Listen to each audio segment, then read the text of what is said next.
எல்லாருக்கும் இனிய விநாயகர் சதுர்த்தி நல்வாழ்த்துக்கள். எல்லாரும் விநாயகரை வீட்டுக்கு கூட்டிட்டு வந்திருப்பீங்கன்னு நினைக்கிறேன். இன்னைக்கு வெனஸ்டே மார்னிங் 4:15 ஸ்டார்ட் ஆயிடுச்சு. 4:30 போல எஞ்சி குளிச்சுட்டு தான் அடுத்த வேலையை ஸ்டார்ட் பண்ணேன். ஆசிய கண்டத்திலே மிக பெரிய ஹீரோவை தான் இன்னைக்கு பார்க்க போனோம். நான் மட்டும் பார்த்ததோட இல்லாம நீங்களும் பார்க்கணும் அப்படின்னா வீடியோவை ஃபுல்லா பாருங்க. இப்போ வீடியோக்குள்ள போலாம். குளிச்சுட்டு வர்றதுக்கே டைம் 5:10 ஆயிருச்சு. அதுக்கப்புறம் சூடா டீ எல்லாம் குடிச்சிட்டு அப்புறம் சைட்ல விநாயகர் துதியும் போட்டு விட்டுட்டு துதியை கேட்டுட்டே வாசலையும் கிளீன் பண்ண ஸ்டார்ட் பண்ணிட்டேன். நேத்து டியூஸ்டே நிலைவாசல்ல போட்ட மஞ்சள் எல்லாமே ஒரு மாதிரி ஆயிருச்சு. சோ நிலைவாசல்ல இருக்கிற கோலமும் வாசல்ல முருகருக்காக போட்ட கோலம் எல்லாத்தையும் ஃபர்ஸ்ட் கிளாத் வச்சு தொடச்சிட்டு லாஸ்டா பெருக்கி அள்ளிட்டேன். தென் மாப்பும் போட்டு விட்டு நல்லா கிளீன் பண்ணிட்டேன். விநாயகர் சதுர்த்தினால கோலம்ல விநாயகர் இல்லாம எப்படி விநாயகர் வர்ற மாதிரி ஒரு கோலமும் போட்டு விட்டேன். இந்த ஒர்க் எல்லாமே கம்ப்ளீட் பண்ணி முடிக்கிறதுக்கே 6 o'clock ஆயிடுச்சு. விநாயகர் கையில வச்சிருக்கிற கொலக்கட்டைக்கும் ஒரு சிறப்பு இருக்கு. அது என்னன்னா விநாயகரை மனசார நினைச்சு அவர் கையில வாழ்க்கையை ஒப்படைச்சோம் அப்படின்னா அவர் கையில அகப்பட்ட நம்மளோட வாழ்க்கைய பூரணமாவும் இனிப்பாவும் இருக்கிறத காட்டுறதுக்காக தான் அந்த கொலக்கட்டையை வச்சிருக்காரு. இப்படி பல சிறப்புகளை நம்ம சொல்லிட்டே போலாம் விநாயகர் பெருமானை பத்தி. கரெக்டா 6:05 வீட்ல இருந்து கிளம்பி காந்திபுரம் பக்கத்துல இருக்கிற புளியங்குளம் ஹீரோவை பார்க்க தான் கிளம்பி இருந்தோம்.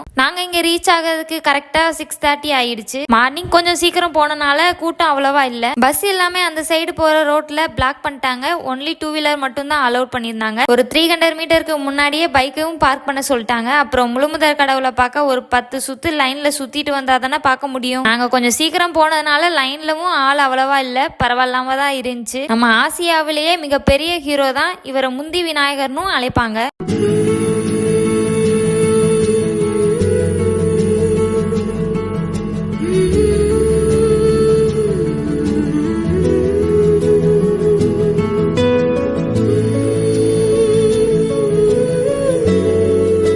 நம்ம ஆசியாவிலேயே மிகப்பெரிய ஹீரோ தான் இவரை முந்தி விநாயகர்னு அழைப்பாங்க. 19 அடி உயரத்துல 190 டன் எடை கொண்ட கருங்கல் சிலையில் உருவானவர் தான் இந்த முந்தி விநாயகர். வாசுகின்ற பாம்பை தனது வயிற்றை சுத்தி வச்சு காட்சியளிப்பாரு. நாகதோஷம் இருக்கிறவங்க இந்த விநாயகரை தரிசித்தோம் அப்படின்னா கண்டிப்பா நல்லதே நடக்கும்னு கூட சொல்லுவாங்க.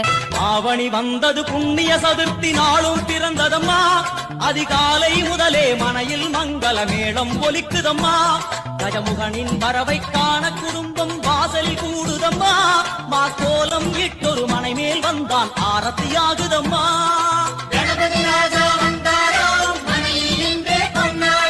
முழுமுதற் கடவுளான இந்த முந்தி விநாயகர் அருள் எனக்கு கிடைச்ச மாதிரி கண்டிப்பா உங்க எல்லாத்துக்குமே கிடைச்சிருக்கும்னு நினைக்கிறேன். கோயிலுக்கு பக்கத்திலேயே நல்ல அழகழகான களிமண்ல செஞ்ச பிள்ளையாரும் கூட வச்சிருந்தாங்க. நாங்க அங்கேயே ஒரு விநாயகரை வாங்கிட்டு வீட்டுக்கு நல்ல நேரத்திலேயே வீட்டுக்குள்ள அழைச்சிட்டு வந்துட்டு அவரை சிம்மாசனத்திலையும் உட்கார வச்சாச்சு. நம்ம வீட்டு சிம்மாசனத்துல உட்கார்ந்து இருக்கிற பிள்ளையாருக்கு இப்போ வயிறு வேற பசுச்சிரும், நான் சமையல் வேற செய்ய போகணும். Okay bye. அடுத்து சூப்பரான வீடியோ வருது. கண்டிப்பா நம்ம சேனலை சப்ஸ்கிரைப் பண்ணிக்கோங்க. நெக்ஸ்ட் வீடியோல பார்க்கலாம். பாய்.